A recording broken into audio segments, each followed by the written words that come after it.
This is Comic Burrito, 10 Days of Halloween!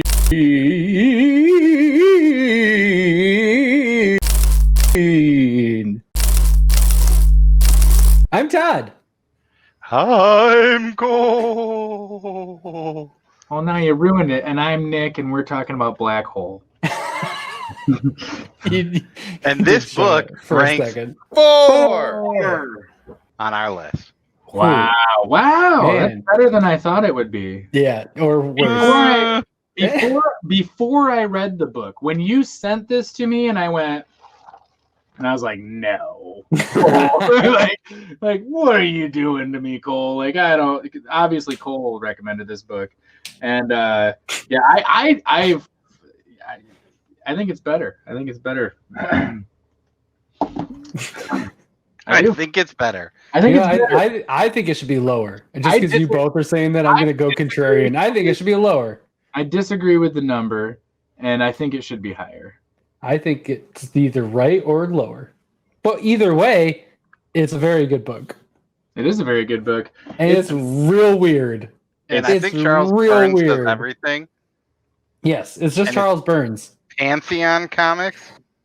Charles Burns for everything. I'm trying to find it. There you go. That one's not. Careful. I know. You got to be super careful with this book. Don't let your children read this book. Are you serious? Look at what you're doing, man. What? Damn it. You son of a bitch. You don't see anything, really. Didn't take me long to see. I definitely just turned to that page, and there is that, but it's also confusing on that being that. It is confusing on that being that, but this come book on, is man. not meant for if you children. go back and freeze frame this video, you're going to be like, report. No, because it'll be gone. Yeah. That's not, I'm not letting that. That's Jesus Christ. Of all. Yeah. I even looked You looked at it. I did. I'm just gonna. It'll be blurred out or it'll be blacked out because I don't want to give. You just I don't black out edit that this one whole panel. thing out. Yeah. I mean, like an O face is fine, I think. Definitely can't share Oh, that. I'm gonna put Nick's face on it. Noise. To censor it. There you go. You can cut that out. Perfect. Thanks. Yeah. I mean, we've all kind of talked about our comic lifestyle, and this was when I started getting back into. Before pulling stuff, I was checking stuff out from the library, and I read this, and I was like, I'd like to revisit this. Makes a lot I kind of knew what it was about, but I forgot about it. Oh, if you could explain to me what it was about, that would be fantastic. I mean, it's loosely that if there's an STD and it mutates you in some sort of a way, like whether it be you, like physically you might grow a tail, your face might look like an animal, but also it just might be that you have gills. Maybe your skin just comes off. Sure. You know what normal STDs do. Yeah. I mean, it's a very hey, kids, you want to have sex? Read this book. Now you might not want to, or you might want to more. You might want to. I think if I was a teenager and I had a shot at some of this weird stuff, I might have went for it. There's a girl with a tail, I'm in. I had a little bit of trouble just because with it being black and white and with it being an older book, I had trouble keeping track of who was who a lot. Yeah.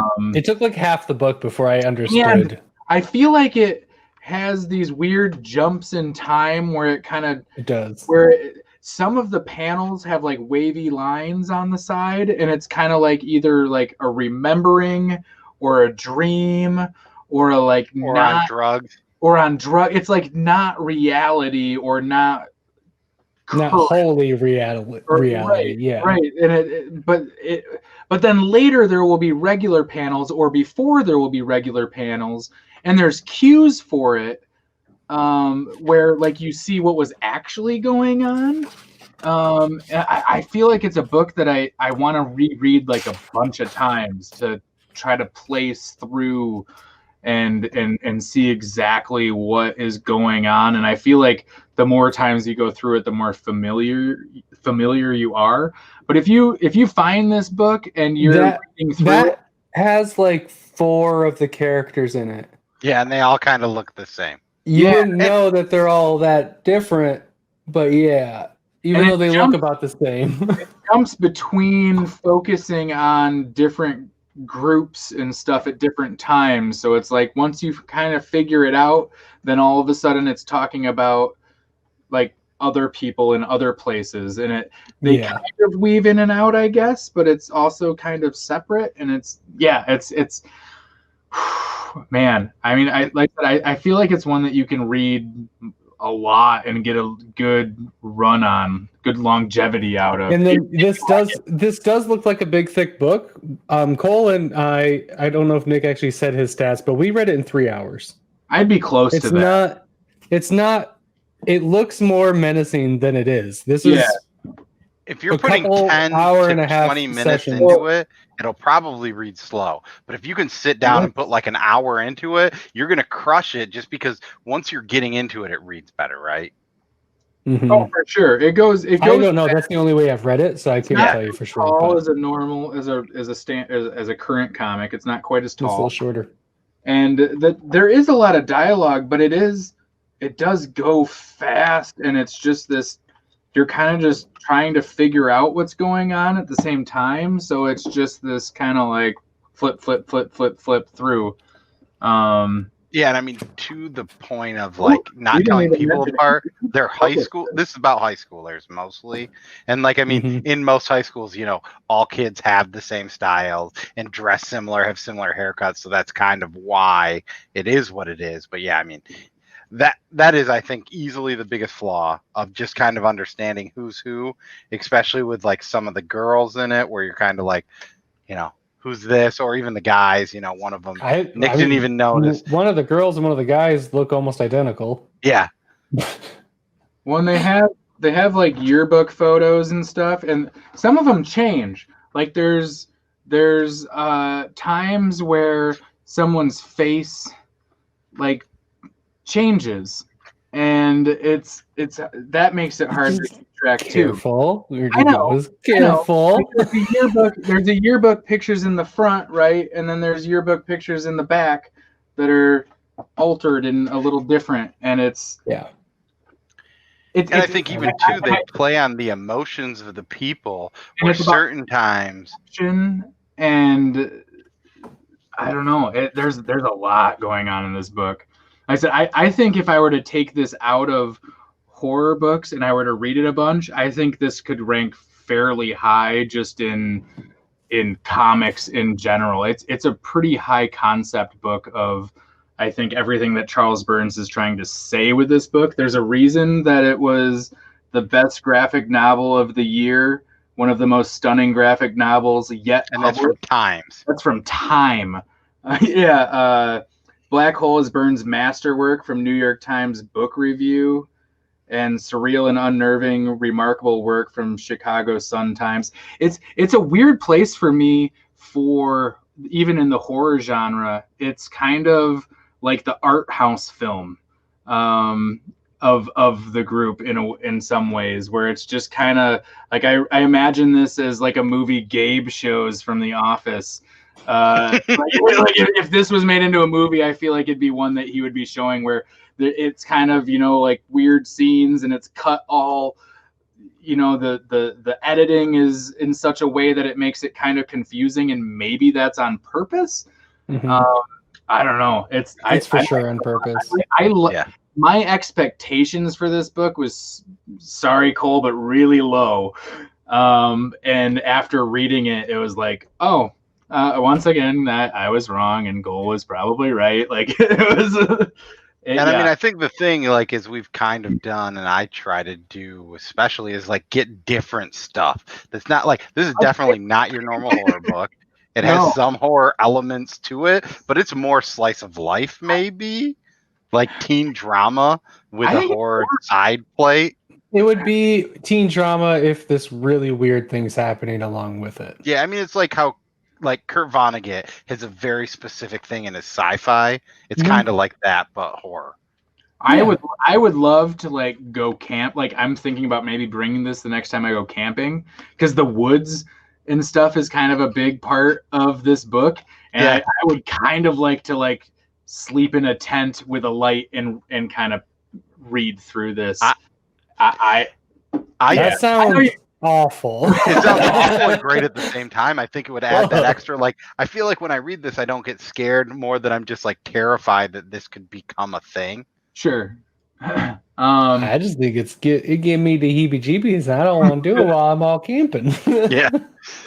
You don't even want to go camping, though. Exactly. So it's just really adding on to it.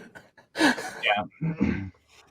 I liked it in my well-lit office, but I do like to play Resident Evil in the dark, so, There's that. That's something I don't think I do.